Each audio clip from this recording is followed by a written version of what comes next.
Hello दोस्तों, मैं professor Tausif Shaikh. Students के जितने भी क्वेश्चन थे सीईटी सेल को, दोस्तों सीईटी सेल ने एक प्रेस नोट जारी किया है और उसके अंदर उन्होंने स्टूडेंट्स के सारे सवालों को गलत साबित किया है। जी हाँ दोस्तों, स्टूडेंट्स और पेरेंट्स ने जो भी सवाल उठाए थे सारे सवालोों को उन्होंने गलत साबित किया है। दोस्तों प्रेस नोट को अगर आप सही से देखोगे तो इसके अंदर उन्होंने कहा है कि टोटल 6,75,000 बच्चों ने पेपर दिया था, चाहे फिर वो पीसीएम ग्रुप हो या पीसीबी ग्रुप हो। तो दोस्तों इसके अंदर उनका सबसे पहला कहना यह है कि इस बार सीईटी सेल वालों ने किसी भी बच्चों को ग्रेस मार्क्स नहीं दिया है। तो ये सबसे पहला उनका सबसे इंपॉर्टंट दावा। दोस्तों यहाँ पे आप देख सकते हो, या परीक्षेच्या निकालामध्ये कोणत्याही उमेदवाराला ग्रेस मार्क्स देण्यात आलेले नाहीत। तो दोस्तों ये सबसे इंपॉर्टेंट बात है। अब दोस्तों इसके बाद अगर आप इसको अच्छे से रीड करोगे तो स्टूडेंट्स का और एक सवाल था कि सर हम दो दोस्तों को सेम मार्क्स मिला है बट हमारे परसेंटाइल अलग अलग है।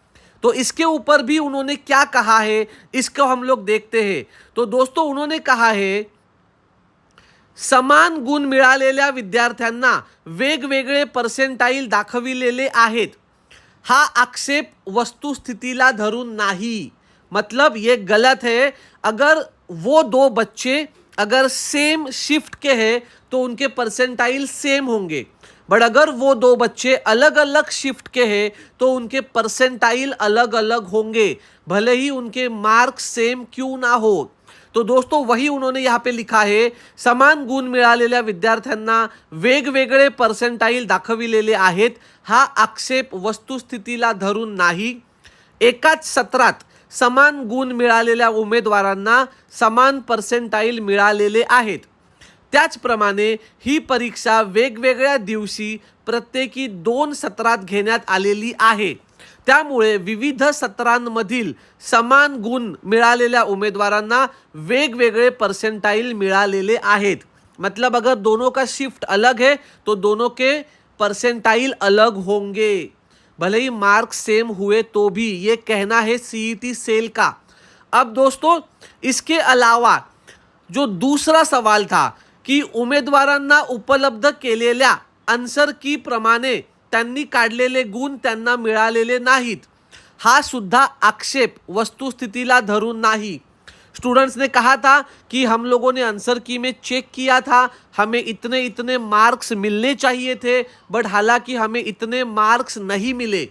तो दोस्तों इसके ऊपर उन्होंने क्या कहा है कि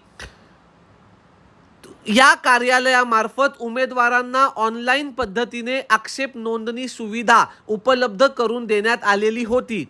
उमेदवारांनी नोंदविलेल्या आक्षेपाची जो तज्ञ आहे त्यांच्याकडून पडताळणी करून घेण्यात आलेली आहे व त्या अनुषंगाने उत्तर तालिकेमध्ये योग्य ते बदल करून याबाबतचा अहवाल उमेदवारांच्या माहितीकरता सीईटी कक्षाच्या संकेतस्थळावर प्रसिद्ध करण्यात आलेला आहे।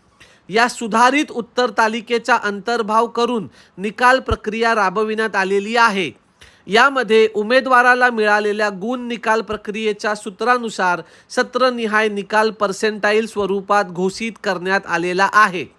मतलब कि आपने ये जो कहा है कि हम लोगों ने जो आंसर शीट देखा, आंसर की उस हिसाब से हमें परसेंटाइल नहीं मिले हैं।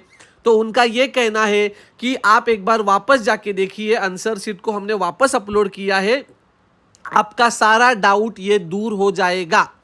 अब दोस्तों तीसरा उनका और एक क्या क्वेश्चन था, ही परीक्षा वेगवेगळ्या बॅचद्वारे घेऊन त्याची एकच गुणवत्ता यादी जाहीर करण्यात येते, परंतु प्रत्येक बॅचला वेगवेगळी प्रश्नपत्रिका असते असा आक्षेप आहे। तथापि प्रत्येक सत्राचा निकाल स्वतंत्रपणे तयार करण्यात येतो। ही कार्यपद्धती सीईटी सेलच्या संकेतस्थळावर एप्रिल 2024च्या परीक्षेआधी प्रसिद्ध करण्यात आली होती। त्यामुळे हा आक्षेप वस्तुस्थितीला धरून नाही। तसेच आतापर्यंत जेवढ्या पालकांनी आणि उमेदवारांनी कंप्लेंट केल्या होत्या त्यांची शहानिशा करून त्या तक्रारीचे निराकरण करण्यात येत आहे। यामध्ये सर्व सत्रातील सर्व विद्यार्थ्यांना समान संधी मिळावी यासाठी बॅचप्रमाणे पर्सेंटाईल पद्धतीने निकाल जाहीर करण्यात येतो। ही परीक्षा पद्धत 2018-19 पासून राबविण्यात येत आहे। मतलब सीईटी सेल का ये कहना है कि आपने जो भी क्वेश्चंस उठाए थे वो सारे गलत है। हमने सारे क्वेश्चन का खंडन करते हैं, जो भी रिजल्ट आया है वो सही है, ऐसा कहना है सीईटी सेल का। ये आर्टिकल आपको उनके फेसबुक पेज महाराष्ट्र DGIPR इसके ऊपर मिल जाएगा। और दोस्तों, ये जो प्रेस नोट है इसके अंदर जो भी लिखा है आप इसको आराम से रीड कीजिए, अपने दोस्तों को बताइए। और दोस्तों, अब हमारा अगला फोकस होना चाहिए, जो भी परसेंटाइल हमें मिले हैं उस परसेंटाइल के हिसाब से कैसे हम best to best engineering college ला सकते हैं। तो दोस्तों, बिल्कुल टेंशन मत लीजिए, मिलते हैं अगले वीडियो में ऐसी ही कुछ नई जानकारी के साथ। तब तक के लिए जय हिंद।